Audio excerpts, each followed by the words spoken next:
Have you ever noticed how some people feel uneasy when care becomes consistent? Not dramatic care, not grand gestures, but the quiet kind that stays. They are fine when someone checks in once. They can accept help occasionally, but when someone shows up again, and again, and again, something inside them tightens. They feel watched, not in a bad way, just exposed. They start wondering, why are you still here? What do you want?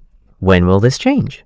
And the strange part is this: most of them once wished someone would care like this. So why does it feel uncomfortable now? Here is the psychology behind people who feel uneasy being cared for consistently. Point 1. Their nervous system learned that care does not last. Your brain is a pattern machine. It learns from repetition, not from words, from what actually happened. If care in your past came and went, if love was inconsistent, if warmth was followed by distance, your body learned a rule. Care is temporary. So when someone shows up steadily, your nervous system does not relax. It prepares, not for closeness, but for loss.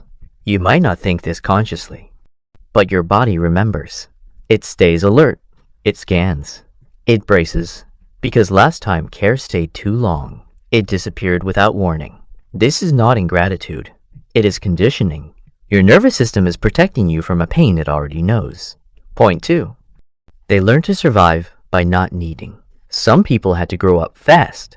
They became emotionally independent early. They learned not to ask, not to rely, not to expect. They became the strong one, the self-sufficient one, the one who handles things alone. Psychology call? That's this avoidant coping. It is not coldness. It is survival. When you learn to regulate yourself, needing others started to feel unsafe. So when someone consistently cares, it challenges your identity. Because if someone can stay, then maybe you do not have to do everything alone. That idea feels comforting and terrifying. Comforting because it offers rest. Terrifying because it opens the door to disappointment. So instead of leaning in, you pull back.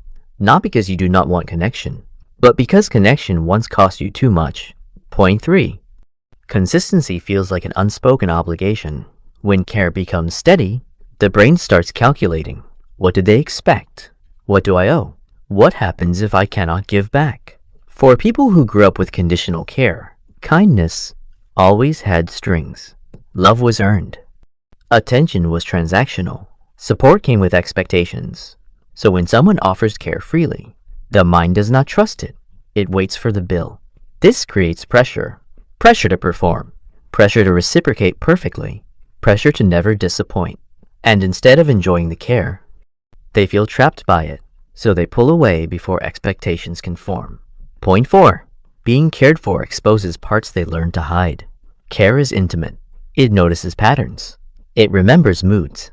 It stays present, and presence sees you. For someone who survived by staying unseen, this feels dangerous, because being seen means being vulnerable, and vulnerability once led to rejection. So they keep emotional distance.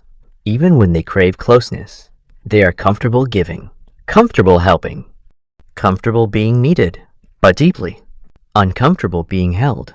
Because being held means letting someone see the softer parts, the tired parts, the unsure parts, parts they learn to protect. Point 5. Stability can feel like loss of control. People raised in unpredictable environments often developed vigilance. They learn to read people, track emotional shifts, adjust themselves constantly. Control became safety. Consistent care removes that control. It says you do not have to manage. You do not have to earn. You do not have to stay alert. And for a nervous system built on vigilance, that feels like falling. It feels like letting go of the steering wheel. So they resist calm, not because they prefer chaos, but because calm feels unfamiliar. Their body knows how to survive tension, not how to rest inside safety. And when rest is offered, their system does not recognize it as safe. There's another layer people rarely talk about. Consistent care can trigger grief, because when someone finally stays, the mind looks backward. It remembers the version of you who waited, the version who hoped, the version who learned not to ask anymore. And suddenly there's a quiet ache. Why now? Why not then? Psychology calls this Delayed emotional processing. It happens when the body finally has space to feel what it had to suppress. So instead of joy, sadness appears, or anger, or numbness. Not at the person caring, but at the years without it. And that grief can feel overwhelming. So the nervous system pulls away, not because the present is wrong, but because the past is unresolved. Another reason consistency feels uncomfortable is because it disrupts your internal stow. Either way, everyone carries a narrative about who they are. I am independent. I do not need much. I handle things on my own. These stories were built for survival. When someone keeps showing up, that story starts to crack, and the brain hates contradiction. Cognitive psychology calls this mental dissonance, the discomfort that arises when reality challenges identity. If your identity says I am on my own, and reality says someone is staying, something has to change, either the belief or the relationship. For many, it feels safer to reject the relationship, so the mind creates explanations. They're just being nice. It will not last. They will get tired. These are not negative thoughts. They are protective thoughts, because changing your inner story means changing how you relate to the world. And that feels like becoming someone new. Attachment patterns also play a role. When early bonds were inconsistent, the brain learned to regulate distance.